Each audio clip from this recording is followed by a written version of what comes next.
Ahí sí. Entonces, de este contenido, como te decía, es bien, pucha, es bien de cultura general.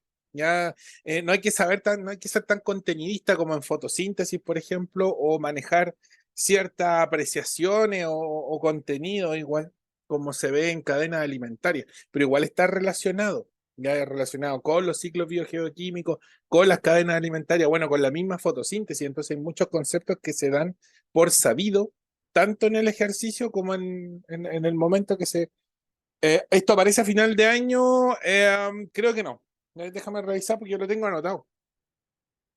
Déjame revisar porque dejé marcado precisamente qué es lo que no entra y te voy a decir al tiro si esto entra o no entra a final de año. Am, a ver dónde lo tenía, pero de que lo tenía, lo tenía. Le saqué una foto y esa foto la dejé marcada. Aquí está. Aquí está, pues, a ver. ¿Qué no entra? Los ciclos biogeoquímicos no entran. Ciclo biogeoquímico del carbono, nitrógeno, agua y fósforo. Trayectoria contaminante y proceso de bioacumulación. Eso lo vamos a ver ahora. Representaciones gráficas del número de individuos, la biomasa. Mira, representaciones gráficas del número de individuos. Las pirámides tampoco entran. La cadena sí, pero no las pirámides. La biomasa, tampoco la pirámide de biomasa. La pirámide de energía, tampoco. Eso no entra para final de año. Eso entra ahora. Por si acaso, interacciones y procesos que ocurren en las comunidades ecológicas, considerar las relaciones ecológicas, tales como las interacciones tampoco entran. Yo me acordaba que sí, bueno. Bueno, aquí como te digo, lo tengo marcado. Intervención de la actividad humana y su impacto en el ecosistema. No. Destrucción de hábitats, sobreexplotación de especies, contaminación del aire, suelo, agua, introducción de especies. Eso también lo vamos a ver ahora. Concepto y ejemplo del manejo sustentable de recursos, esa es la próxima semana. Y problemática del incremento del efecto invernadero ahora. Todo eso que te leí entra ahora, ¿ya? Pero para la prueba de final de año no entra. De hecho, para final de año entra fotosíntesis, procesos implicados en la fotosíntesis, comparación entre nutrición autótrofa heterótrofa, em, características generales de las cadenas y tramas artróficas. Hasta ahí. O sea, hasta la mitad de la clase que vimos ayer. Eso es lo que entra para la prueba de final de año. ¿Ya? Sí, es súper poco. Es súper, súper poco. Mira, te voy a compartir esta imagen y te la voy a dejar ahí en el grupo de biología. Ya, mira, todo lo que está en amarillo en esa imagen, o sea, la foto completa entra para ahora, ¿ya? Pero lo que está en amarillo se saca.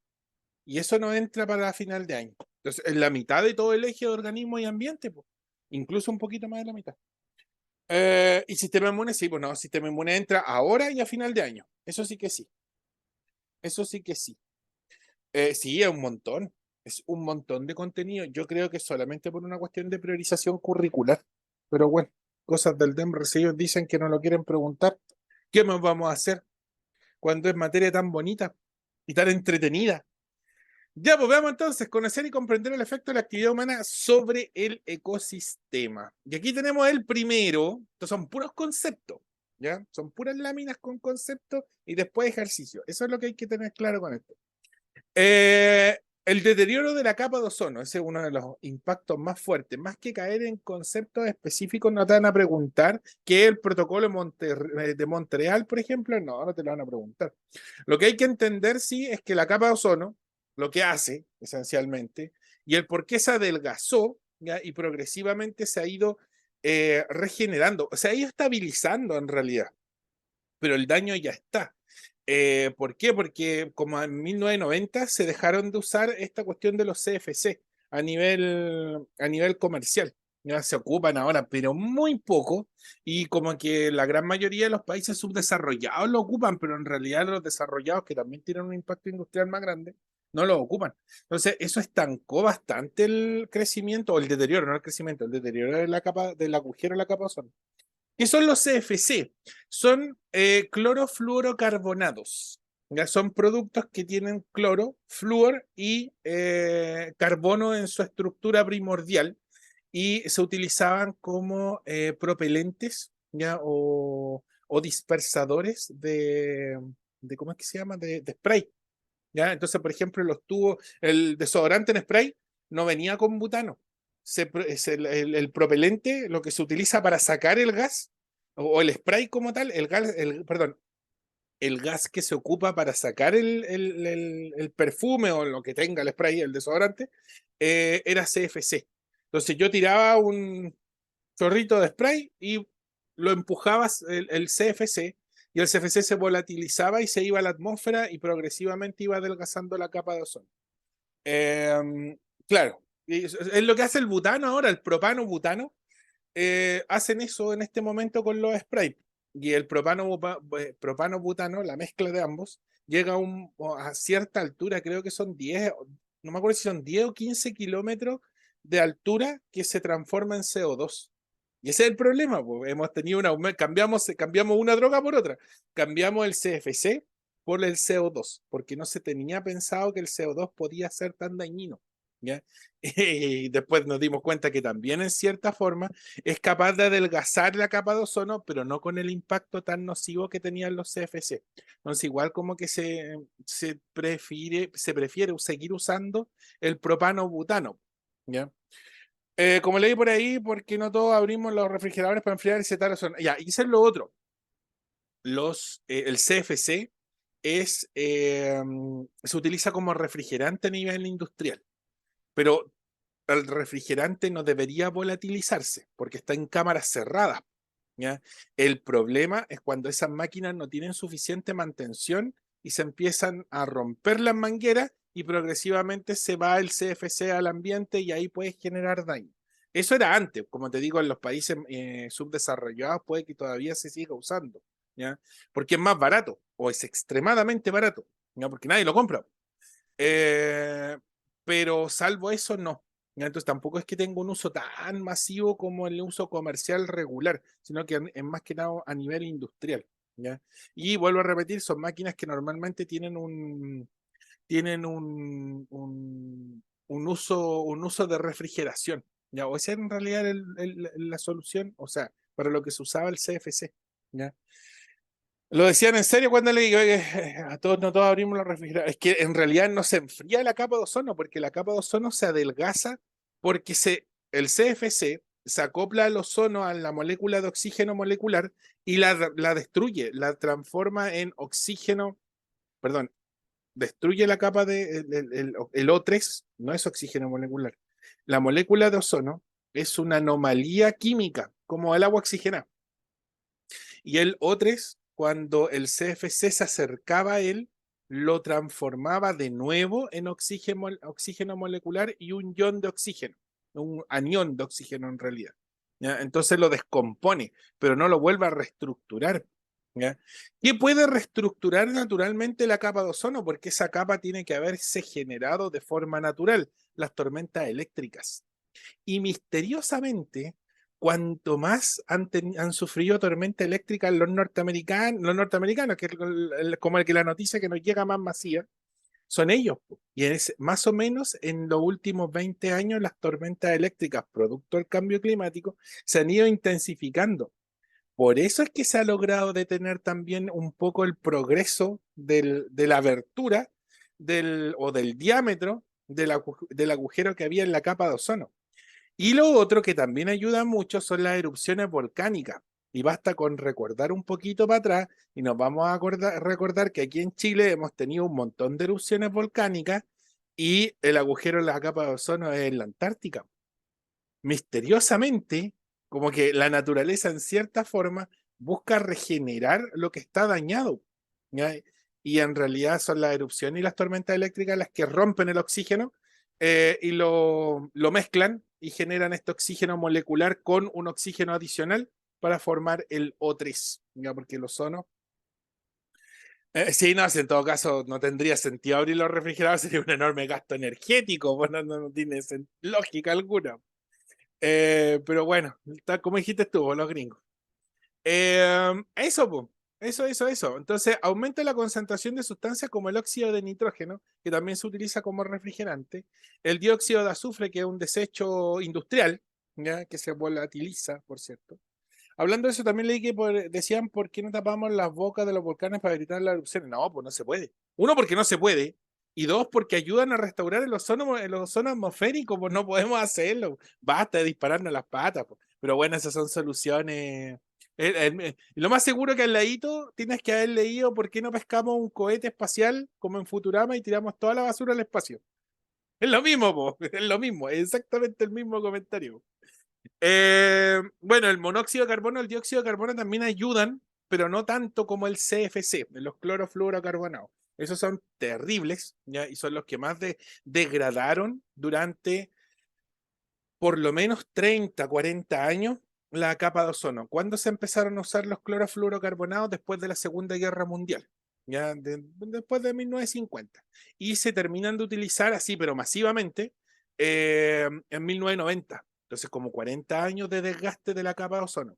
De 1990, y ahí aparece el protocolo de Montreal, y después se le fueron haciendo ajustes, de hecho, ese protocolo, y después de esos ajustes, el agujero de la capa de ozono se contuvo. Y, como te digo, misteriosamente, más erupciones volcánicas, más tormentas eléctricas ayudan nuevamente a que esa capa de ozono se mantenga por lo menos, no se siga dañando. ¿Ya? La otra vez, hace como 8 años atrás, me acuerdo haber leído un estudio que decía que si las condiciones se mantenían, el agujero, así como estaban en ese momento, a un paso de unos 30 años, 25 años, el agujero podría estar subsanado. Delgado, pero subsanado. ¿Ya? El tema está en, pucha, no seguir expeliendo esas cantidades enormes de CO2, que sería como el único problema. ¿Ya? Eh, ¿Qué compuestos se utilizaban en el holocausto? Con lo que usted ya sabe está grabando, así que no, pues era cianuro, gas cianótico o gas de cianuro. Ese es el que ocupaban los nazis para el exterminio judío. Po. No, el cianuro rompe la última enzima de la cadena transportadora de electrones que nos permite respirar. Entonces morimos ahogados porque no somos capaces de respirar a nivel celular. Es altamente eficiente. ¿Ya? Pero el cianuro se conocía de hace muchos años atrás, creo que de la época de los griegos y los romanos. ¿Ya? Y el cianuro tiene un olor muy parecido a las almendras, ¿ya? Al olor de las almendras. Eh, ¿Quién me contó una vez que hizo cianuro?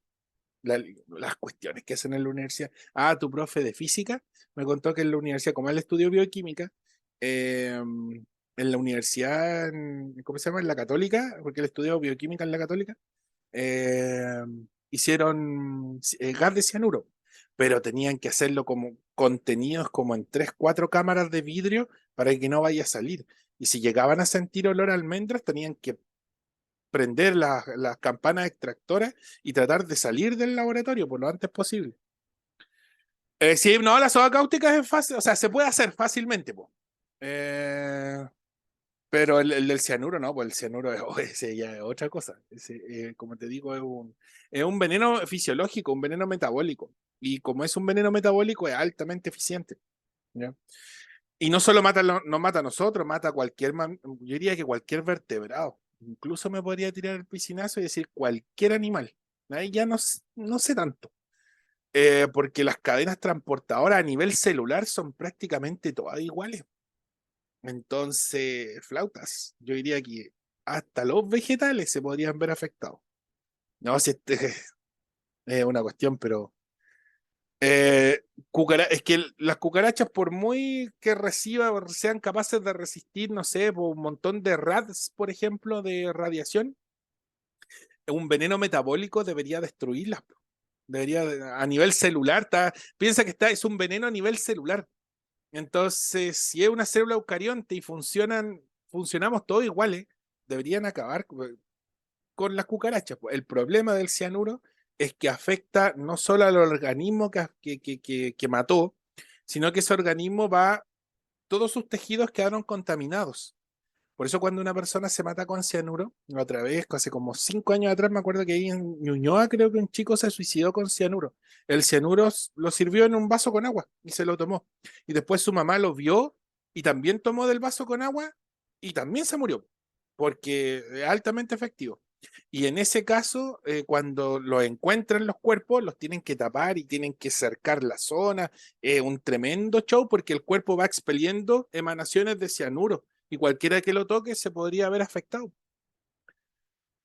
No, ahí no sea a nivel de tardígrado, porque aunque también son, bueno, si son animales, también podría calzar. El cianuro, por eso lo ocupaban los nazis, porque es indoloro. Es inhalarlo, contar hasta 5 y morirte. Es lo más efectivo que hay. Y como te digo, es inodoro, incoloro, insaboro, no tiene ni una cuestión, tú lo mezcláis con agua y se lo dais a alguien y no se dan ni cuenta.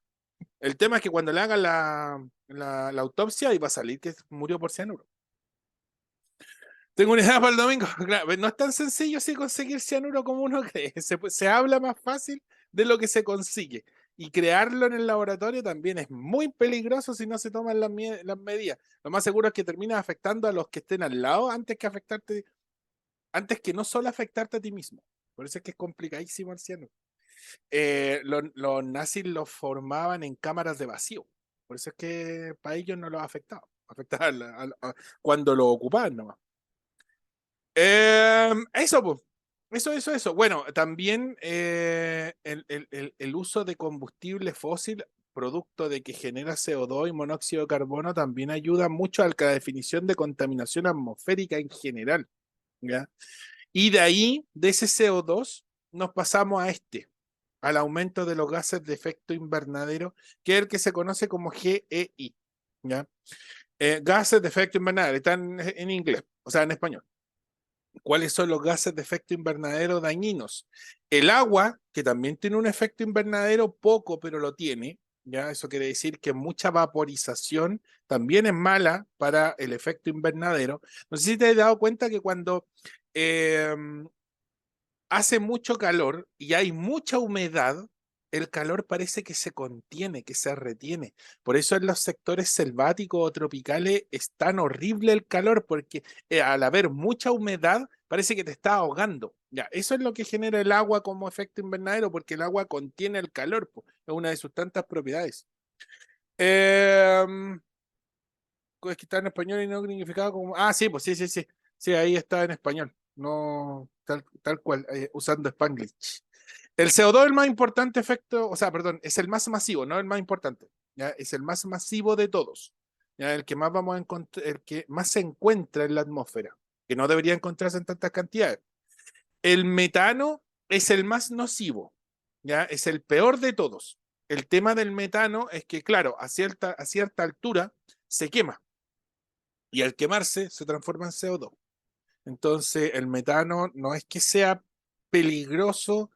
Claro, porque uno dice, ya se volatiliza, se quema, no es problema, pero se transforma en CO2. ¿Ya? ¿Dónde se pueden encontrar emanaciones de metano? En los pantanos de forma natural y en los basurales de forma humana. ¿Ya? En los basurales emanan muchísimo metano, por eso el olor, pues sí, pues es asquerosísimo. Eh, bueno, los cuerpos también emanan metano en su proceso de descomposición, pero no en cantidades así masivas. En un basurero sí, porque ahí todo se está descomponiendo. ¿Ya? Ahí está el óxido de nitrógeno y ojo, el ozono atmosférico a baja altura también se considera efecto invernadero. Para que tenga un efecto bueno como el de la capa de ozono, ¿ya? Tiene que estar sobre los 20 kilómetros de altura. ¿Ya? De alto. Eh, y lógicamente la capa ahí, sobre 20 kilómetros, la capa cumple su función. Por debajo es un gas muy parecido al gas de las lacrimógenas. No sé si le habéis tomado el olor a una lacrimógena, habéis estado cerca en una protesta, cuando los carabineros empiezan con el show, ya. Ahí es muy similar el olor del ozono. Es un gas muy picante, de hecho. Yo me acuerdo haber hecho ozono en el laboratorio en química, ¿ya? Y tiene un olor muy parecido al de la lacrimógena, por cierto. Sí, pues la media, sí, si estuviste en la media y salí, que si no tenías que haber estado en ninguna protesta, lo más seguro es que si el colegio estuvo en un paro, de seguro llegan los carabineros. ¿Qué pasa? Ahora, ojo, el efecto invernadero, y esto lo considera mucho el DEMR, es natural, ya tiene que ocurrir cíclicamente. El tema es cuando se acelera ese ciclo, y ahí es donde nos puede afectar a nosotros, ¿ya? Piensa que nosotros como especie humana vivimos la última glaciación. Entonces también después de esa glaciación vino un periodo largo ya de calentamiento global progresivo. Entonces ya nosotros hemos sufrido fenómenos de calentamiento global. ¿Ya? Probablemente llegue a un punto en que se caliente tanto la Tierra que después de nuevo vuelva a enfriarse. Y si sobrevivimos, vamos a ver vivir la sexta glaciación. ¿Ya? Nosotros vivimos la quinta glaciación como especie. La temperatura en promedio global ya es de 15 grados a nivel promedial, ya tanto el agua como el aire. Y eso es la temperatura como ideal para la vida. ¿Ya? Sobre eso podría ser que se afecte la vida a nivel celular y ya no sea tan efectivo el fenómeno. Actualmente creo que subimos como a 16,5. Y si seguimos con las mismas concentraciones de CO2, progresivamente vamos a seguir elevándonos a una tasa de 100, 150 años. Entonces, para nosotros no es el problema se lo dejamos a la futura generación. Y si no cambiamos nosotros, ellos no van a poder cambiar nunca. Entonces, como que tenemos que adoptar esa medida para bajar la temperatura del planeta. ¿Ya? ¿Qué pasó? ¿A dónde estaba? Cosas del pasado. No se habla de eso. Ya se me olvidó la última vez que estuvimos eso en primavera o en verano. Eh, claro, lógicamente en la generación, nosotros vivimos los errores de las generaciones pasadas y no está en nosotros tener que corregirlos. Piensen que ellos pensaban que la Tierra tenía recursos ilimitados. Nosotros ya vivimos una escasez de recursos. Imagínate cómo va a ser el futuro. Por eso es que los jóvenes, eh, y si tampoco tan jóvenes, no se van de las casas de sus papás porque salen con una tremenda deuda universitaria que cómo la pagan. Y eso no solo acá en Chile, ¿ah? Los gringos están sufriendo eso. Y los europeos, ¿para qué decir? Igual están exactamente en las mismas. Por eso es que se quedan más tiempo en la casa de los papás, ¿ya? Como para compartir gastos. ¿Ya? Pero no, es completamente entendible. ¿Qué pasa aquí? A ver, lo normal es que durante el día el sol entibie la superficie del planeta, que es donde vivimos nosotros, y en la noche esto se disipe. ¿Ya? Eso es lo normal. Ya la energía se enfríe, en resumidas cuentas, a un lado de la Tierra donde no le está pegando el sol, que viene a ser la noche, y esa energía se disipe hacia el espacio nomás. ¿Ya? El problema del efecto invernadero es que se genera una capa de CO2 aquí, por debajo de la capa de ozono, por cierto, justamente, así tal cual, y el calor en vez de disiparse, o sea, sí, hay un porcentaje que consigue disiparse, pero hay otro porcentaje que es más o menos la mitad de lo que debería disiparse, que vuelve a rebotar y se queda aquí en la noche. Por eso es que las noches son tan cálidas en el verano, porque la disipación no es completa. Ahora en el invierno sí, ¿ya? Pero en el verano es complejísimo y a las 12 de la noche, 1 de la mañana, hace un calor horrible, terrible. Más encima que la casa en sí ya no disipa bien el calor, afuera tampoco hace frío, ¿ya? Hace casi un poquito menos de calor que el que hace acá adentro. Poco viento más encima dependiendo del sector ayuda muchísimo a la no disipación. ¿Ya? Efectivamente, el efecto invernadero genera calor en la noche y las disipaciones son súper tardías, 5 de la mañana, 6 de la mañana. Mira, si hay salido a carretera en el verano, te vas a dar cuenta que podías estar afuera hasta esa hora sin que te empiece a dar frío. Y te empieza a dar frío cuando el sol empieza a aparecer. Ni siquiera te alcanzó a dar frío. ¿Ya? Ese es el problema del efecto invernadero, la falta de disipación nocturna del calor. Eh, no, yo me he quedado en carrera esta tarde. Yo me he quedado y siendo más cabro, ahora ya no, pero siendo más cabro, por ejemplo, tenía compañeros que se tomaban hasta el agua al florero, pues entonces compañeros del colegio que siempre nos juntábamos. Y precisamente ahí pasaba y que nos quedábamos hasta de sol a sol, ¿ya? Y en las noches, tipo, pues te digo, tipo 5 6 ya empezaba a bajar un poquito la temperatura, ya como que te agarraba el polerón por lo menos, pero después, al ratito, empezaba a salir el sol.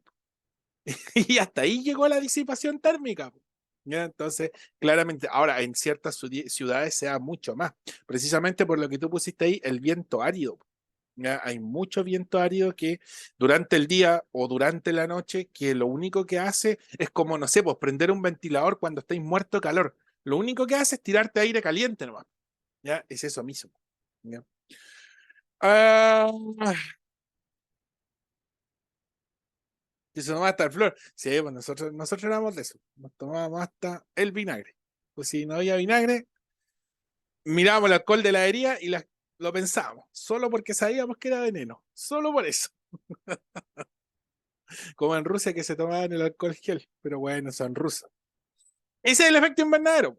Creo que tengo a ver un par de ejercicios, déjame buscar. Em, Déjame buscar uno. Tengo tantos ejercicios.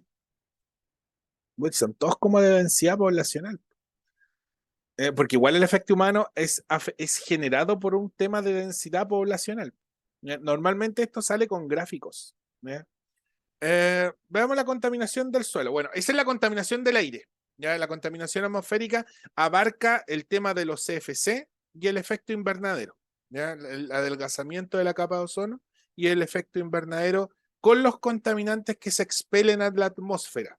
¿Ya? Veis para cerrar la idea del aire. ¿Ya? Eh, claro, China y India, que son los países de más población, que de hecho China es el primero, India el segundo. Y después creo que ahí viene Norteamérica. Y de ahí ya te empezáis se disgregan los países europeos y nosotros estamos como en la cola. Nuestro impacto en realidad es bajísimo. Pero aquí los culpables de la Tierra como está son esos tres países: China, India y Norteamérica. Y no sigáis, los gringos no son nada los salvadores del mundo como ellos se colocan en las películas. Nada que ver, muy al contrario. Nos gusta ser chilenos, parece que somos tan poquitos que nos generamos un impacto mayor. Contaminación del suelo. Ya vimos la contaminación del aire. Contaminación del suelo. Disminución de la calidad del suelo. ¿Ya? Somos actores, como dicen los gringos, ¿eran, no? ¿Sí o no? Los españoles nos decían que había un grupo de españoles que decían que Chile no existía. Parece que también. Los europeos, ya. Sí, tiene que haber sido. Bueno, como no, nunca se han pegado el pique para acá y quedamos tan lejos, ahí te das cuenta del efecto de las colonias.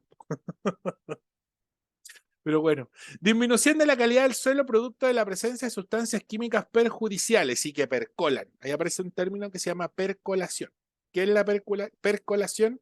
Es cuando el contaminante junto con el agua, ya de la lluvia, se mete entre medio de las capas de la tierra y puede llegar a una napa subterránea o quedarse en el terreno, ¿ya? Y contaminar el ciclo biogeoquímico, ¿ya? Derivados del petróleo, solventes, pesticidas, metales pesados, etcétera. Por ejemplo, aquí donde vivo yo, cerca, o sea, acá en San Bernardo, hay un camino de tierra, ya que acorta harto el terreno, por eso yo lo ocupo, pero ahora está lleno de hoyos. Cuando lo arreglaban, porque ahora ya no lo han arreglado, le echaban aceite motor usado, ese típico aceite negro. Y claro, ayudaba a que se asentara la tierra, pero ahí no vaya a poder cosechar nada más, nunca más, po. ¿Ya? Porque uno es aceite mineral y tiene minerales que son contaminantes. Entonces, olvídate de implantar algo que alguna vez ese terreno lo venden y se utiliza tiene uso agrícola. Yo no comería nada de ahí. Nada, nada, nada. Eh, pero por el centro, es que yo vivo para el lado de Nos. ¿Ya? No en Nos, pero cerca de Nos. Mi señora dice que vive en Nos. No, yo vivo cerca de Nos. Más cerca a los morros, le digo yo, que de Nos. Cerca de un cementerio. Aquí, de hecho, yo miro por la ventana para el patio y veo el Cerro Negro. ¿Ya? Entonces, quizás por ahí te podría ubicar. Es que, supuestamente, si nos ponemos exquisitos, los morros llegan hasta el Mariscal. Ya, yo vivo, en realidad sí, igual son los morros. O el camino a los morros, creo que se llama. De hecho, si yo tomo los morros, paso el Mariscal, ¿ya? Y hay cerca un cementerio, ¿ya? Por ahí vivo yo, cerca de ese sector donde está el cementerio, ¿ya? Pero si tú sigues derecho por los morros, claro, si subes por los morros, llegáis al bosque, la cisterna, y justo allá al 25 de la cisterna. Pero si seguís por los morros para abajo, hacia el sur, yo puedo salir súper rápido y llegar a Buin o a Pirque pasando el puente Maipo. Pasando, no, o sea, no el puente Maipo, el puente que cruza el río Maipo, eso dice. Sí, sí, en realidad es como el único cementerio que creo que hay por acá, pues, así que es probable que te ubiques. No es tan, no es un sector desconocido, ¿ya? Claro, y yo, por ejemplo, para ir para el Mall Plaza Sur, hay un pequeño caminito de tierra que tomo a veces, que ahora está horrible con la lluvia, tiene que haber quedado peor, pero antes le echaban aceite, ¿ya? Y ahí cerca, de hecho, hay unas plantaciones de manzano y nogales. Yo no sé cómo saldrán esas nueces. Yo estoy seguro que se han de tener si le hacen un análisis exhaustivo, han de tener un mineral contaminante producto del aceite. Estoy seguro. Em, sí, tiene sepulturas de nicho, que esas son las famosas sepulturas de paredes, pero no son muchas, pero sí, sí las tiene. Y son tumbas que son a ras de piso. Tienen la pura lápida nomás en el piso. No, son muy, muy pocas las que tienen la típica lápida que se, que se, que da hacia arriba, que es la típica lápida de las películas. Em, Eso, pues. Entonces, acumulación de plásticos tardan en degradarse entre 50.000 años. Si Cristóbal Colón se hubiera traído una lata de bebida, se hubiera venido con una botellita de Coca-Cola, todavía la botellita de Coca-Cola podría estar viva, po. Todavía estaría existiendo. Ese es el problema de los plásticos. Los plásticos más encima como que ahora se han ido transformando en pequeñas fibrillas casi microscópicas y las estamos ingiriendo en el agua, en las comidas. Ahora, si ingerimos plástico, botamos la misma cantidad de plástico en la excreción, ¿ya? Pero el tema es que está pasando igual, po. Ahora la otra vez encontraron unas bacterias que se comían esos plásticos y estaban viendo la posibilidad de usarlas. El tema es qué impacto podría generar esa proliferación bacteriana. ¿Ya? Y ese es otro tema, otro tema. Entonces, por eso quizás no la ocupan mucho. Eh, que vengan más. Pero son cosas que, bueno, lamentablemente no tenemos máquinas del tiempo para poder corregirlas. Tenemos que aprender a vivir con ellas, lamentablemente. Las pilas también son contaminantes por el litio o el mercurio o el cadmio. ¿Ya? El mercurio, el cadmio y el litio son las más comunes iones, metales en realidad, que se ocupan para la formación de pilas. Las pilas del bolichito, no las Duracell, las del típico bolichito, esas que no duran mucho, que te salvan para el momento, no las alcalinas, esas son de níquel cadmio, ¿ya? O cromo tienen algunas también, pilas más antiguas tenían cromo, ¿ya? Y esas van a dar a la tierra nomás. No, quizá haga un tratamiento así muy específico con las pilas. Eh, el litio, ya, el tema del litio es que depende de la sal del litio que se utilice. ¿Ya? Si la sal de litio, ahora creo que se están usando, no sé qué tratamiento es el que le hacen al litio para que no sea un litio tan contaminante. Que cuando se perfora, que lo que, no sé si hiciste el experimento, si tú lo perforas, emite gas, ¿ya? Y ese gas podría ser explosivo. Entonces al final se termina quemando y son más reciclables producto de eso que el cromo, el mercurio, por ejemplo, el níquel o el plomo. ¿Ya? De hecho, todos estos aparatos electrónicos tienen soldaduras a veces, bueno, tienen de estaño por lo menos, un poquito de plomo, pero eso también en cantidades masivas puede pasar a la Tierra. Sí. Tarde o temprano estos metales pesan, po, y como pesan van a ir a dar a la Tierra, no se volatilizan, po, no se transforman en gases. ¿Ya? Eh, que se va a sobreexplotar. Ah, sí, pues se puede sobreexplotar ahí el caso del litio, pero claro, se va a sobreexplotar o se va a explotar en realidad con, y yo creo, espero que le pongan un producto agregado al litio, o sea, que nosotros mismos explotemos el litio y lo transformemos en pila y vendamos pilas de litio, no el litio como materia prima. O bueno, si podemos venderlo también, pero si podemos nosotros mismos tener industrias que fabriquen pilas, podríamos estar viviendo una segunda era del salitre aquí. Ojalá no termine de la misma forma nomás, pero podríamos estar viviendo una era de prosperidad si se hace de forma correcta. No tienen mucha esperanza. Es que, bueno, claro, ahí los empresarios estaban lloriqueando, pero en realidad, eh, mira, si con Allende igual lloriquearon porque les expropió el cobre a los gringos. Y los gringos hicieron lo que hicieron, lamentablemente.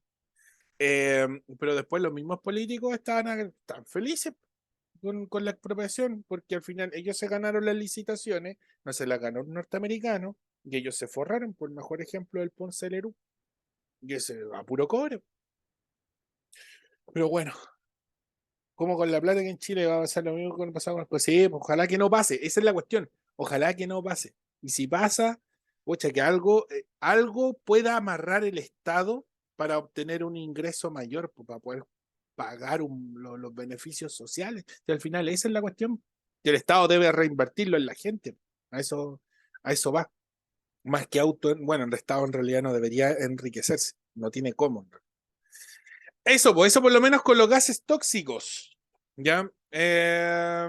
Y bueno, la minería y los relaves mineros, ya esos lógicamente a través de un desagüe van a dar a un río o al mar directamente, y pueden, como en Quinteros, por ejemplo, y contaminar directamente bueno, como te digo, el metal, si va a dar al agua, va a llegar a un punto en que va a empezar a sedimentar y va a contaminar el suelo marino, ya más que contaminar el agua como tal, ¿ya?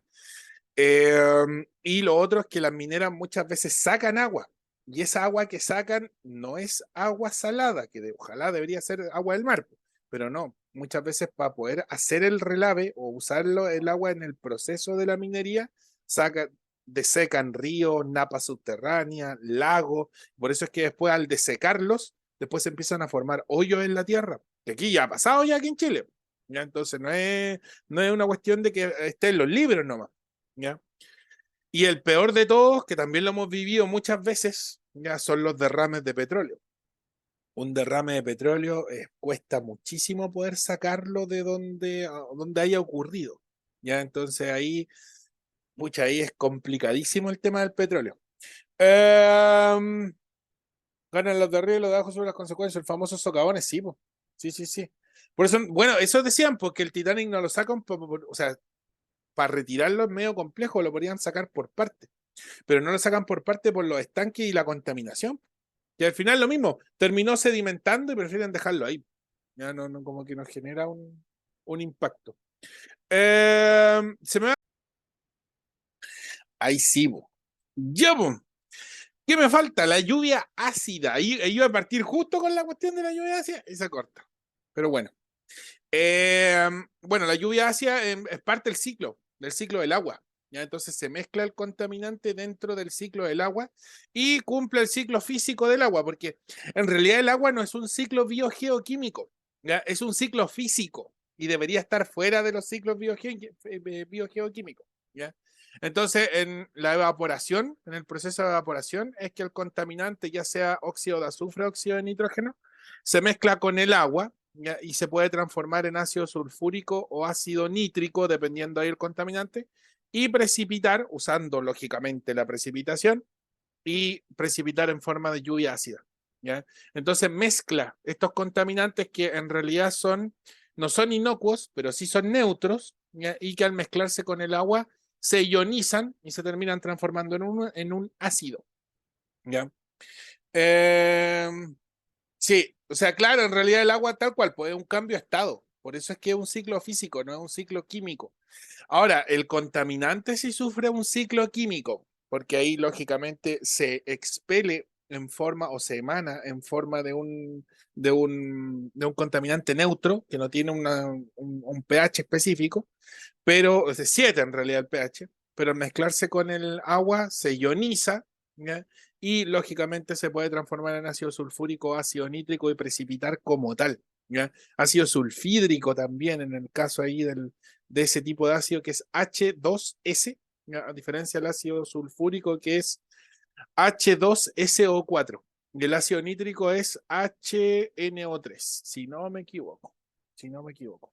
Si no estoy tan equivocado, podría ser que me haya equivocado, estoy medio olvidado de las químicas. Reacción química entonces que involucra el óxido de nitrógeno u óxido de azufre, ahí pueden ser dióxidos en realidad, que al interactuar con el agua se ioniza y produce ácidos que caen a la tierra y al agua modificando el pH de esa zona. Impacta mucho en los vegetales y en las bacterias. ¿Ya? En la tierra y en el agua impacta ahí, puede impactar directamente sobre los animales también en las bacterias y también en los vegetales. ¿Ya? Esto produce la muerte de muchas especies productoras, modificando así la composición del ecosistema y después se transforman en puros caldos de cultivo de descomposición, eh, y ahí ya después no crece nada. Hay que dejar pasar una temporada, por así decirlo. Y ahí enganchamos al tiro con la contaminación del agua y ahí tendríamos los tres frentes. Contaminación atmosférica con el adelgazamiento de la capa de ozono y el calentamiento global. Ahí está la contaminación del suelo, ya con metales pesados particularmente, ya sea que estén en pila, los plásticos también y el petróleo, esos son como los ejemplos. Y la contaminación del agua que afecta a varios frentes, y ahí los coloqué todos porque todo esto se ha mencionado en la prueba, ¿ya? ¿Qué es lo que usted entiende por un buen puntaje? Es que el buen puntaje en realidad es una apreciación personal, porque el buen puntaje, si a ti el puntaje te sirve para postular, es buen puntaje. Es así de sencillo. Si el puntaje te es válido para la postulación, es buen puntaje. Ahora, si tú buscas, claro, tenerlas todas buenas, claro, ahí cambia la definición de buen puntaje. ¿Ya? Ahora, los 600, antiguamente, claro, antiguamente tú podías decir que era un puntaje. Lo que pasa es que volvemos a lo mismo. Para postular con 600, antiguamente estaba ahí un poco más relajado. ¿Ya? Ahora, lo que si tú vas a buscar una comodidad en la postulación, de tal manera que no tengáis que estar ahí, chuta, ahora estoy justo en la línea final, voy a quedar al final del corte, puede que sí, puede que no. Claro, si tú dices que ese puntaje no te sirve, claro, ese puntaje no es buen puntaje. ¿Ya? Si te va a dejar más arriba el puntaje en la postulación, es claro que para ti va a ser un buen puntaje. Entonces, hay personas que los 750 puntos, por ejemplo, es bueno porque les sirve para postular y probablemente les sobre, pero para alguien que quiere estudiar medicina, por ejemplo, le va a complicar un poco porque probablemente con 750 no va a alcanzar, va a quedar muy corto. 750 el puntaje antiguo. 750 ahora, mira, yo tengo, o sea, el año pasado conocí casos de chicos y chicas que con 950 no alcanzaron a postular a medicina.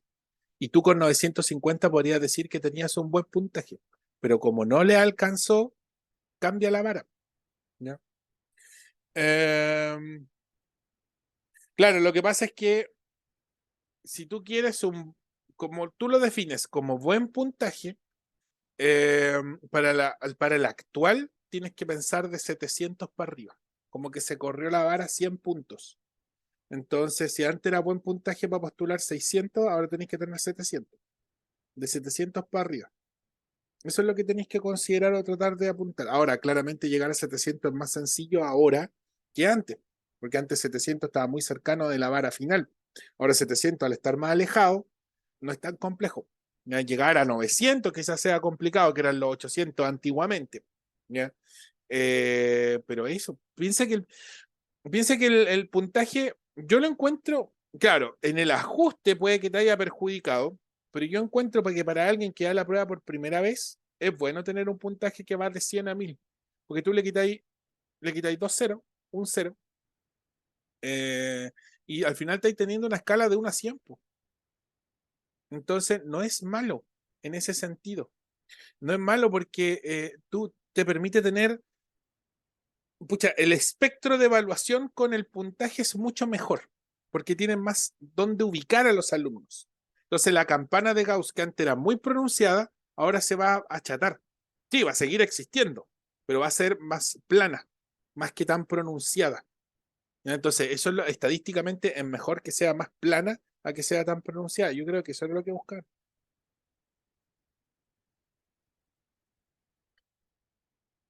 Tenía 600 la primera vez que viste la prueba, pero con el ajuste me bajó. Claro, lo que pasa es que el 600, entre el 500 y el 600 son los grandes perjudicados con el ajuste. ¿Ya? Pero ahora, claro, tenéis que apuntar hasta 700. De 700, ahí, ese es el puntaje que para lo que tú buscas, si es una carrera del área de la salud que no es medicina, probablemente que entres muy bien, entres muy cómodamente. Y ese es el norte que tienes que buscar. ¿Ya? Y quizás con algunas pruebas no lo consigas en la prueba de invierno, pero te queda la oportunidad ahora para darle a la prueba de verano. Claro, el único problema es que tenéis que pagar las pruebas, ¿no? Ese es como el único problema. Es como un ensayo caro, porque al final está siendo como un ensayo caro. Encima si estoy pagando. Sí, ahora, claro, si tenéis un buen NEM, estáis salvados. No, y si tenéis buen NEM, estáis salvados. Y esa es la gran ventaja de partir o presentarte a la prueba con un buen NEM, que antiguamente el NEM no existía, en mis tiempos era pura prueba. Te la jugáis con la pura prueba y las primeras PSU también te las jugáis con las puras pruebas, tus notas no servían para nada. Y ahí hice hartos paros y temas y comenzaron a considerar el NEM. cosa que antes no era. Mira, tú siempre tienes que llegar a un puntaje parecido a tu NEM. Si tenías un NEM de 709, ya, pues, estáis justito. Justito, justito. Tenés que tratar de llegar a ese puntaje en la prueba. O a ese puntaje en las pruebas, en realidad. Y que todas tengan más o menos los mismos números con respecto a tu NEM. Pueden estar 10, 20 puntos más abajo, o 10, 20 puntos más arriba, pero no más que eso. ¿Ya? Hasta diría yo 50 como desviación estándar. ¿Ya? Desviación estándar para arriba, para abajo, hasta 50. ¿Ya? Ese es como el tope. Entonces, entre 650 y 700, de 700 a 750 es lo que tenéis que tratar de tirar ahí los dardos, que caigan en esos sectores. ¿Ya? Claro, el tema es que eso, pues se pierde ritmo cuando uno deja de estudiar, se pierde caleta de ritmo. Por eso está tan complicado quizás el tema para alguien que se pone a trabajar, ¿ya? Y después intenta retomar. Al principio son puros porrazos, ¿ya? Y después con el tiempo se va afinando. Por lo mismo, es una cuestión de ritmo. Es como un músculo. Si yo saliera a correr ahora, los primeros días estaría todo dolorido, pero después ya no sería tanto dolor, creo yo. Eh, claro, tú versus geometría, por ejemplo, claro, ahí quizás tendrías que estudiar más tiempo o dedicarle más tiempo a matemática y salir de algunas pruebas en donde te es más fácil. Entonces, si aseguráis un buen puntaje ahora en invierno, quizás para la de verano te concentre, o de aquí a la de verano te concentre en una, a lo más dos pruebas. Quizás sea lo ideal. Solo esa área, pucha, es que en geometría yo tengo todo lo contrario. Yo soy muy bueno en geometría porque soy muy bueno recordando datos. ¿Ya? Pero si tú me ponías un ejercicio de matemática, pucha, lo voy a sacar, pero me voy a demorar en sacarlo, no lo voy a sacar rápido. Y ahí estoy sonado. Estoy sonado con el álgebra en esa parte. Pero en geometría no, pasáis un par de paralelas, el ligerito le pillo los ángulos y lo completo. Lo mismo, un triángulo con un ángulo recto, lo más seguro es que el ligerito le saque los arcos internos, las prolongaciones, o la hipotenusa, si hay que sacar un cálculo, pero hasta ahí, no más cálculos que eso, porque si ya es mucho, incluso hasta me predispongo a que no lo voy a hacer, o me da lata hacerlo. Lo veía el año pasado con los ensayos de matemáticas que hacía mi hija. Eh, claro, ahí está ahí sonado, sí, si no sabéis dividir. Por último, hay que saber multiplicar, restar, sumar y dividir, mínimo, mínimo, mínimo eso. ¿Por qué la de este otro fuera? Capaz que esté lloviendo. El perro acá siempre ladra cuando llueve. Ya, pues vamos a la contaminación del agua. Composición modificada del agua. ¿Cuáles? Fuentes de agua, muchas. Ríos, océanos, canales, lagos, embalse, etcétera. Todo eso es contaminable, ¿eh? De modo que no reúne las condiciones en su estado natural. Cambio en la concentración de los microorganismos, ojo con los metales pesados que se arrastran de la contaminación del suelo, y se terminan formando sedimentos. Ya recordar que el agua es un recurso natural indispensable para el desarrollo de todo ser vivo, en realidad, no solo de nuestro desarrollo, ahí no seamos tan antropocéntricos. ¿Ya? ¿Qué ejemplos de contaminación de agua tenemos? Desechos industriales, ahí están esos dos tubos, horrible, típico de nuestras costas, por cierto. Ácidos que cambian el pH, metales pesados que afectan la fisiología, ¿ya? Sales que también pueden generar un problema, las sales, ¿ya? Porque también modifican el pH, ¿ya? Y sustancias en descomposición que ahí podrían ser materia orgánica o inorgánica que esté en descomposición y que atrae bacterias, ¿ya? Y esas bacterias consumen los recursos y al final se termina transformando un verdadero lodazal, un pantano, ya donde prácticamente no hay otro ser vivo que no sean bacterias. Y el olor, ese es como el síntoma final, ¿ya? Uso de pesticidas, este lo vamos a ver ahorita. La bioacumulación, eso pues, en el tiempo puede generar cáncer, trastornos neurológicos, ¿ya? Hay algunos pesticidas que tienen mercurio, por ejemplo, y pueden llegar a generar un trastorno neurológico, y también endocrinos. Pues. Ahí para nosotros, ahí lógicamente el impacto en nosotros mismos. ¿Ya? La marea roja es contaminación biológica, ojo, ¿ya? También existe contaminación de otros seres vivos, y en este caso la marea roja es un ser vivo, ¿ya? Sí, no sé, en realidad no son bacterias, son microalgas, ¿ya? Son microalgas que tienen toxinas paralizantes que para nosotros son severamente dañinas. Para otros animales invertebrados probablemente no. ¿Ya? Como los choritos, por las almejas. ¿Ya? Ellos pueden filtrar el agua con marea roja y ellos no se van a morir. Pero si nosotros nos comemos esos o tomamos esa agua, ¿ya? La toxina nos va a hacer pebre por dentro, nos va a paralizar en realidad. ¿Ya? La famosa toxina paralizante de la marea roja. Floración de algas nocivas producto de que se ha contaminado con algo que las hizo proliferar y que para ellos fue un abono, por así decirlo. Ahí estamos, proliferación de algas que producen toxinas. Es muy común en el sur, muy común en el sur, particularmente cuando se botan desechos orgánicos. Ese lugar en un par de meses para empezar a tener marea roja. Por eso cuando saltan las alarmas de marea roja, al tiro se empiezan a cuestionar o la salmonera o la empresa de tratamiento de agua, porque votó lo que no tenía que votar en el mar. Y por eso aparece la marea roja. Es como un síntoma de un pecado anterior. Pues la única que me paraba es comprensión lectora que saqué 700 actual. Ahí te salvado entonces. Sí, pues los mariscos en realidad no los podéis comer, tenéis que quemarlos. Ni siquiera se los puedes dar de alimento a otro animal, porque también se va a morir. Entonces tienes que forzosamente quemarlo. ¿Ya? Es un proceso que lamentablemente es muy, muy nocivo y dañino a la marea roja. Yo he visto cómo prolifera la marea roja en el mar. Y se ve una mancha, un manchón negro que cuando llega a la capa superficial de la película de agua, de la masa de agua, se torna así tal cual como se ve en la imagen, rojo. ¿Ya? Y son puras microalgas. Y de hecho yo las he visto al microscopio, pues los famosos dinoflagelados que se conocen. Y son algas microscópicas. Y tienen flagelos, por eso es que son flageladas. O se llaman dinoflageladas. Y tienen pigmentos rojos. ¿Ya? Aparte del pigmento verde, tienen un pigmento rojo. ¿Ya? Y el rojo es el que predomina sobre el verde. Dinosaurios con flagelos, no tan así, pero son tan antiguas como los dinosaurios, probablemente.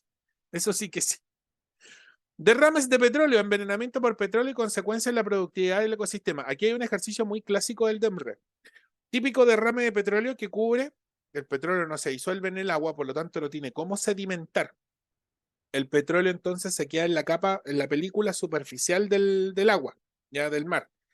Y evita que los organismos que están abajo, los fotosintetizadores que están abajo, no puedan hacer fotosíntesis porque el petróleo absorbe el espectro solar.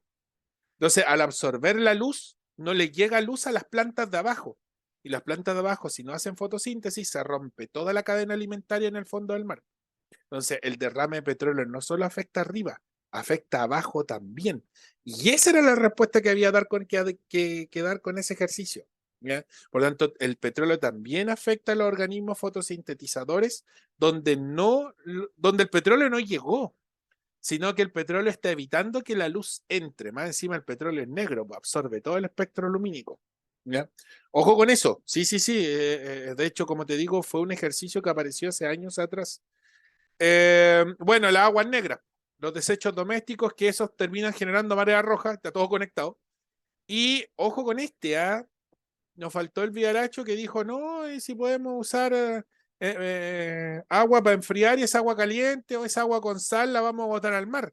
Eso también puede es un contaminante. Tanto las aguas con extrema salinidad, como lo querían hacer, querían desalinizar el mar, y es para poder beber esa agua y ese exceso de sal, botarlo al mar de nuevo, brillante aquí en Chile, ya típico de nuestros políticos que no tienen ni idea de nada. Están botando sal que al final se define como contaminante. ¿Ya? Así que horrible decisión. Sí, pues, afecta tal cual la alcalinidad del agua, pero la temperatura también. Y si yo boto agua caliente que la estaba usando para enfriar un proceso industrial y desagüo esa agua caliente hacia un río, un lago, el mar, esa diferencia de temperatura también se considera, o esa agua caliente también se define como un contaminante. ¿Ya? Como no se utiliza agua fría, ya fría, más fría de la temperatura, no es problema. Si fuera agua fría, más fría de los 15 grados, no me generaría un impacto. ¿Ya? O no hay estudios que lo aseveren. ¿Ya? Pero el agua caliente sobre los 25 grados ya te empieza a afectar y se puede definir como un contaminante. Entonces, no sé, pues estas máquinas industriales que utilizan agua, la hacen circular, se calienta esa agua y después la botan. Ahí mismo de donde la sacaron, Es un horrible impacto porque hace que el oxígeno con la temperatura se volatiliza. Entonces tú le echas agua caliente a cualquier fuente marina, lacustre, un río, lo que sea, ese oxígeno se volatiliza y se va. Y esa agua perdió oxígeno y ahora nadie va a ser capaz de respirar en esa agua. Y si no tenéis viento que la esté oxigenando, chao. Va a tener una podredumbre muy parecida a la que deja la marea roja después de que apareció. Puros bichos muertos. Y el ambiente del cambio estructural de la región de la vida es como la línea que separa el Pacífico del Atlántico. Es súper notorio. Sí, así mismo. Y de hecho, esas masas de agua no se mezclan, precisamente por la diferencia de temperatura. También afectaría a los animales marinos, ya que afectaría la temperatura ideal para la que se adaptaron. Sí, pero, ojo, los animales poiquilotermos, no los homeotermos, como nosotros o los aves, los peces son poiquilotermos, dependen de la temperatura ambiental, tienen un margen más amplio. Esa es la ventaja de ser poiquilotermo. Nosotros regulamos nuestra temperatura porque tenemos que mantenerla constante. Una alza de calor, de temperatura o una baja de temperatura, nuestra temperatura corporal sigue siendo constante. Ya ahí no tenemos problema con eso. Si tenemos fiebre, si te das cuenta, no podemos bajar mucho. 35 grados y después de eso ya no nos morimos. Para abajo. Y para arriba hasta 42. Por eso es que los termómetros clínicos llegan hasta 42. Después de ahí ya no hay fisiología, pues ya te moriste. ¿Ya? Entonces, lo más seguro es que ya empieza la temperatura solita a bajar después de los 42 grados. Y nuestro margen, ¿cuánto es? Menos de 10 grados de diferencia. No, más. De 55, 35 y 42. Son como 17 grados de diferencia. Pero un pez, ¿ya? Un poiquilotermo, sin considerar salinidad, porque es el peor de la... y pH, que son las variables que más los afectan a ellos. Pero una alza de temperatura a 15 grados del cuerpo de un pez, él puede soportar hasta los 25 para arriba y para abajo, muy cercano a los 4 grados, hasta los 4, ya dejémoslo en 5, redondémoslo en 5. Entonces, 15 tenéis 10 grados de diferencia para abajo, nosotros con suerte aguantamos 3, y para arriba aguantan otros 10 grados más.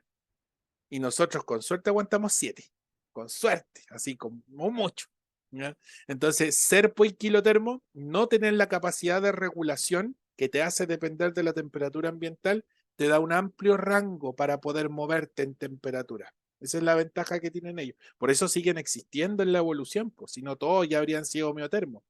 Nosotros, que somos homeotermos junto con las aves, que somos poquitos los que podemos regular la temperatura, nuestro margen es más corto, no nos pueden subir mucho la temperatura ni bajarla porque la mantenemos constante. Esa es la ventaja que tenemos nosotros. ¿Ya?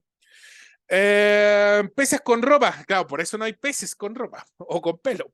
De hecho, la escama pierde mucho calor, la escama no retiene mucho la temperatura corporal porque en realidad no lo necesita retener. Ya no necesita regular la temperatura, necesita depender de la temperatura ambiental. Pero si yo le voy a afectar la temperatura de golpe y se la elevo sobre los 25 con agua caliente, se me van a morir todos los pescados, no solo cocinados, sino porque le va a faltar oxígeno y no van a poder respirar. Es como alguien me dijo por ahí, que loco, un pez ahogado. Pero sí, pues si se puede ahogar un pez. Lo que pasa es que no se va a ahogar con agua, que es distinto, pero sí, pues se pueden ahogar. No, de hecho, no debería bajar la temperatura cuando se me feta por primera vez. Sí, pues. Sí. Entonces no me gusta el agua. Si acuático los pulpos pagarían harto. Por la falta de oxígeno. Sí, por la falta de oxígeno es porque en realidad todas las formas de vida se pueden ahogar por falta de oxígeno. ¿Ya? Ojo ahí con eso. Para no caer en la misma pregunta que hace años atrás me hicieron, me dijo, pero profe, ¿cómo va a haber un pez que se ahoga? Sí, po, se puede ahogar, po. Si pasa por una fuente de agua que no tiene oxígeno, es como que tú entres a una pieza sin oxígeno, te va a pasar lo mismo. Te va a ahogar, po. Es exactamente lo mismo. Bioacumulación, ya. Yo quería llegar a esto porque está directamente relacionado con lo que vimos en la clase pasada. O sea, no la clase pasada, ayer, ¿ya? En cadenas alimentarias. ¿Ya? Bioacumulación y biomagnificación. ¿Qué pasa aquí? ¿Ya? En realidad los conceptos para el DEMRE son como lo mismo. Yo hago aquí la diferencia, pero en realidad son lo mismo. ¿Ya? Para el DEMRE no es muy específico en ese sentido. Bioacumulación, acumulación de sustancias químicas que no se degradan en el cuerpo de un organismo, normalmente se acumulan en el tejido adiposo. Esto se debe a una falta de vías de limpieza o de detoxificación del compuesto y que no se elimina en resumidas cuentas. Ya no nos abandona. Entonces, no sé, yo como un tomate contaminado con mercurio. Me como ese tomate y dice, no me mató. Ya, perfecto, porque tenía un porcentaje tan pequeñito que no me mató. Pero lo voy a acumular en ese mercurio en mi tejido adiposo. Y ahí está el problema. El tomate brígido, sí, y se puede haber contaminado el tomate porque lo regaron con agua con mercurio. ¿Ya? Pero el tomate no murió, pero lo fue acumulando cada vez que lo iban regando. Esa concentración es mucho mayor, ¿ya?, que la que recibió el tomate inicialmente, y esa bomba, esa acumulación de la toxina la recibe el consumidor. Ya la recibe el consumidor primario o secundario. Y en este caso la vamos a recibir nosotros. Después yo no como un único tomate en mi vida. Si sigo comiendo tomates durante toda mi vida, ya, voy a estar progresivamente acumulando ese mercurio, y ponte tú que yo tenga un depredador y me va a comer con todo ese mercurio acumulado por años, y quizás él sí se pueda morir. Imagínate eso en una cadena alimentaria regular, donde la planta no se va a ver afectada, pero va a acumular la toxina. El herbívoro no se va a morir, pero él no come una pura planta, come muchas plantas durante su vida. Y el depredador, que sí se va a afectar cuando se coma el herbívoro, va a recibir una bomba de toxina que probablemente lo va a terminar matando. Por eso se ve aquí, pues mira, este gráfico. O acá, pues, la bioacumulación. Mira, los pececitos progresivamente acumulan la toxina. Los pececitos más grandes, cuando se los comen, generan más toxina, producto de que no se comen un puro pescado.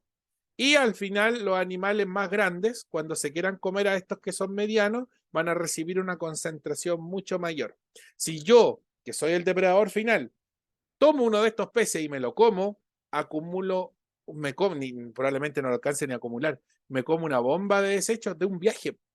Y ese es el problema con la bioacumulación. Es un fenómeno que se da en las cadenas alimentarias, que cuando se mete en la cadena alimentaria, afecta siempre al consumidor final, al depredador final, ¿ya? Porque el depredador final se termina comiendo un montón de esta toxina.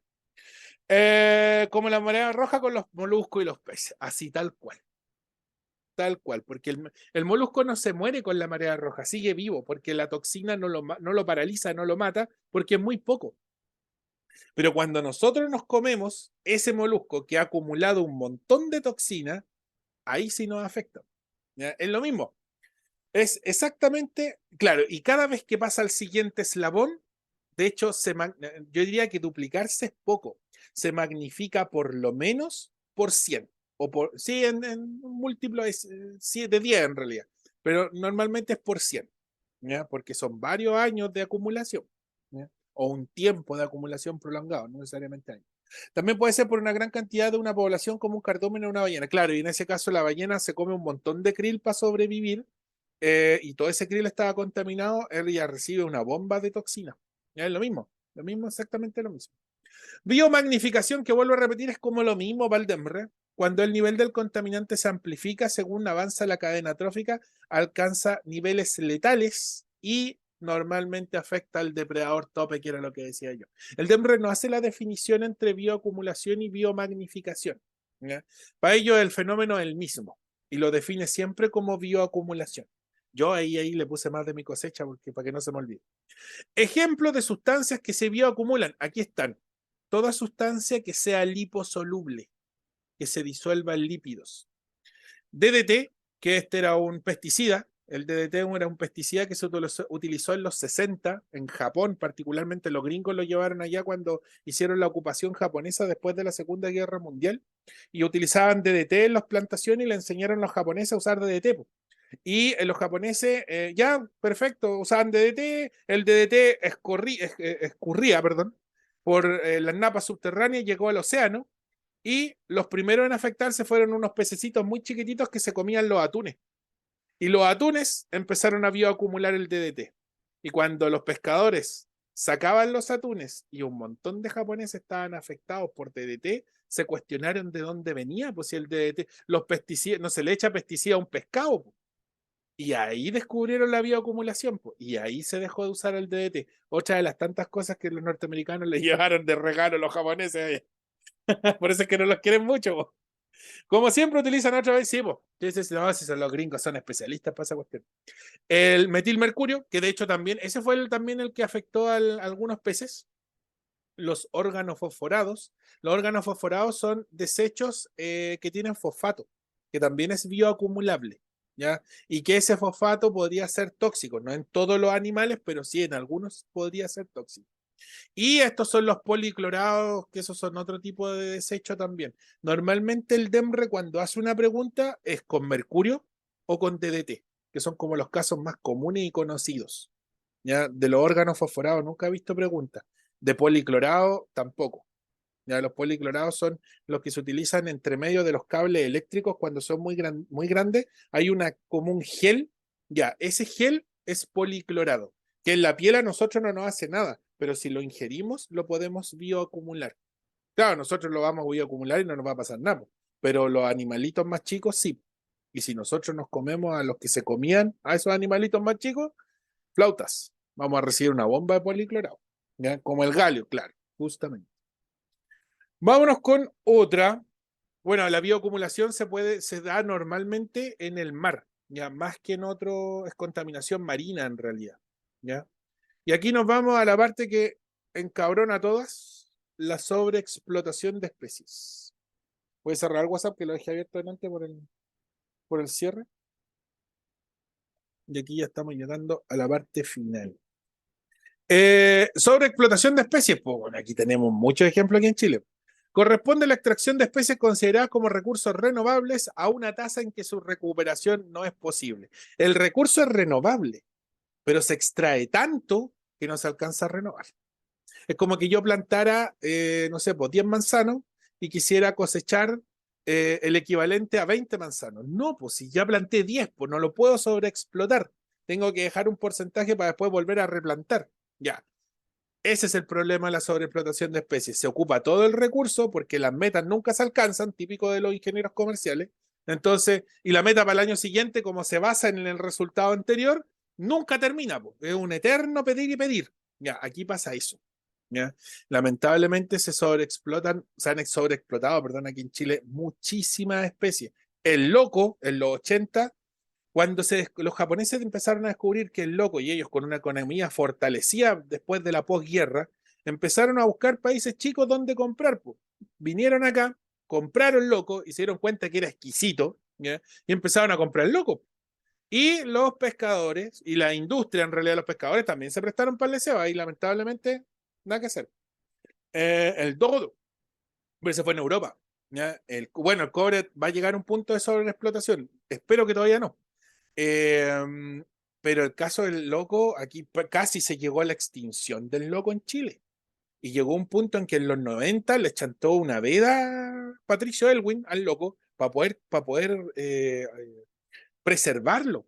Y la veda duró 20 años, como el 2009 se levantó la veda del loco, duró como 3 años y después se volvió a colocar en veda. Y ahora la veda es cíclica. Una vez al año no se puede extraer el loco porque hay que dejarle tiempo de que se regenere. Con la merluza pasa lo mismo. Cuando yo era chico, cuando yo recién entré a estudiar a la U, la merluza la vendían los pescadores a lucas. Era una cuestión que sobraba, que se les metía entre medio de la red y la empezaban a vender. Ya, y la industria se dio cuenta que era muy comercializable y ahora anda a comprarte una merluza, po. Más de 10 lucas te sale una estafa. ¿Y por qué? Porque hay pocos recursos. Más encima le reducen las cuotas de extracción. No, si ahí con la sobreexplotación de especies, ahí sí que me puedo ir funado porque lamentablemente está muy documentada la sobreexplotación de especies. En el puro mar, el loco, la merluza, la jibia, ahora la jibia. Ahora sabéis que está sobrando jurel. De hecho, hace poco escuché un comercial en la radio que los pescadores de Chile decían, no, si ahora tenemos jurel, cómpranos jurel. Los mismos que vendían el jurel tipo salmón, que es imposible, es como mezclar un gato con un conejo, jurel tipo salmón. Son dos especies completamente distintas, pero las vendían como jurel tipo salmón. Y ahora están vendiendo de nuevo el jurel, porque no lo pesca nadie, po. Esa es la cuestión, po. Entonces, ese es el problema con la sobreexplotación. Bueno, el jurel también fue sobreexplotado. Eh, la funa.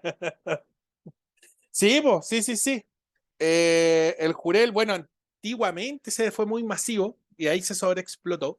Y bueno, llegó un punto en que eh, lamentablemente hubo que ponerle veda. Veda al jurel, veda a la merluza, veda al loco, a la jibia, como te decía. La jibia era otro desecho que los pescadores tiraban la red, sacaban la red, pescaban un montón de pescado y de repente aparecía una jibia. Ya, y la empezaban, se la comían en el barco. La trozaban y se dieron cuenta que el sabor era muy parecido al loco, le echaban mayonesa. Y los pescadores nos enseñaron a comer jibia. Y ahora la jibia, cuando yo estaba en la U, la jibia costaba 300 pesos el kilo. 300 pesos. Ahora, fíjate en el supermercado cuánto está el kilo de jibia. No, es horrible. Entonces, la única forma de salvaguardar la sobreexplotación de especies es que el gobierno, el Estado, la preserve con una veda. Una veda que tiene que durar, si el producto está muy sobreexplotado, tiene que durar un tiempo muy prolongado. Y en el caso del loco, como te digo, duró casi 20 años, 15, 20 años, no me acuerdo bien ahí el dato, pero fue mucho tiempo. Yo entré a estudiar con la veda del loco y cuando salí a estudiar, la veda del loco estaba recién levantándose. Estaba recién levantándose. Así que ahí, ojo con la sobreexplotación. Y la otra es la destrucción del hábitat. ¿Ya? Un montón de bosque nativo que se termina destruyendo o quemando, ¿ya? ¿Para qué? Para transformarlo en zona de cultivo. Y lo terminan transformando en zona de cultivo de palto, que chupa agua como orilla y playa. Eso sí que chupan agua. Esas sí que toman, po, en las paltas. Los bosques, ¿cómo se llaman? Así tal cual. Hábitats naturales incapaz de mantener las especies nativas, ojo, lo nativo es lo que tenemos que preservar del sector producto de su modificación para uso agrícola. Al final ya no le echemos la culpa al puro palto, sino que para el uso agrícola. Confiemos en los agricultores y los empresarios en este país. Confiemos, démosle para uso agrícola. Claro, y después te reforestan con un árbol que no es nativo, ¿ya? Porque el árbol nativo se toma su tiempo en volver a crecer. Y al no ser nativo, es una especie introducida. Y ahí tenía otro tema, la introducción de las especies exóticas. Aquí tenía un montón de especies exóticas. Ojo, me estoy metiendo con los gatos. Ahí sí que me pueden funar. ¿Ya? Ahí sí que me pueden funar. ¿Ya? Estas son especies introducidas que o se introdujeron por error o como controladoras de otras especies. Y ese es el peor condoro que nos podemos pegar. Normalmente se introducen con un uso comercial. Por ejemplo, las truchas y los salmonidios, todos, ¿ya? Porque la trucha, todos los tipos de salmones que hay, que son tres, ¿ya? Esos son especies norteamericanas, son canadienses y gringas. Y las trajeron para acá porque se dieron cuenta que acá las condiciones eran muy parecidas. A tal punto de similares son que cuando se trajeron al castor para controlar, creo que no sé qué rana o roedor era que tenían que matar los castores, que los castores, pero proliferaron, dejaron la tendalá en allá en Aysén. Coyhai, que ese no me acuerdo dónde fue. Sí, po. Y los gatos y los perros, ambos, ya, no solo. Por eso es que los gatos tienen que ser indoor y los perros tienen que tener una tenencia responsable. Porque yo una vez salí con mi gato al patio y el desgraciado no era culpa de él, po. Vio el pajarito pasó demasiado rasante y lo cazó en el aire porque son súper buenos cazadores. Si para eso fueron, para eso evolucionaron. Y ahí la pobre gatita la tienen del cuello. Cada vez se cazó una lagartija, por ejemplo, y si esa lagartija o ese animalito era una especie nativa, lamentablemente este tipo de animales domésticos, y cuando no hay una tenencia responsable y se dejan abandonados, se comen a los animales nativos, lamentablemente. Sí, pues cazan especies en peligro, así mismo. Bueno, el huemul también fue, no el huemul, perdón, el ciervo también fue introducido. Otra especie gringa, po. Y nada más, esta es una cuestión que la trajeron, que tú dijeras, no, es que para poder comer la carne. No, si era para pura cazar, para puro entretenerse disparando. Y aquí no, como que la caza pega, pero en un nicho muy pequeño, muy, muy reducido. A diferencia de Norteamérica, que como tú allá vas al Walmart y te puedes comprar un fusil de asalto, unas pistolas y un tanque, porque los gringos son así, allá pueden hacer uso de ese tipo de armas para cazar. Aquí no, para empezar, no. Y las otras son las que se introducen por accidente, como la chaqueta amarilla. Ese otro, bueno, algo hablamos la otra vez de la chaqueta amarilla, ¿no? No, hablé con el otro curso, hablamos de la chaqueta amarilla. Se cree que la chaqueta amarilla entró como el año 84, 85 en los puertos y en el aeropuerto. Los primeros datos de chaqueta amarilla estaban en San Antonio, en Valparaíso y en el aeropuerto Pudahuel. Y de ahí se prolifera hacia el sur, hasta Rancagua. Y de ahí, olvídate, se esparce para el resto del país. ¿Ya? Y bueno, ellos compiten con los recursos con la abeja mielífera. Y ahí ellos mismos, los apicultores, se vieron perjudicados por la introducción de una especie que en realidad se introdujo por error. Eso, esa era la última lámina, porque ya después tenía los ejercicios. Bueno, los ejercicios te los voy a dejar para la casa. Me queda menos un minuto, así que capaz que se me corte. Capaz que se me corte. Eh, Mejor dicho, las abejas. Sí, no las ovejas, las abejas, por cierto. Y eso, esa fue la clase de hoy. Así que son muchos datos de cultura general, para que los maneje ahí esencialmente. Los ejercicios no son tan complicados, pero sí va a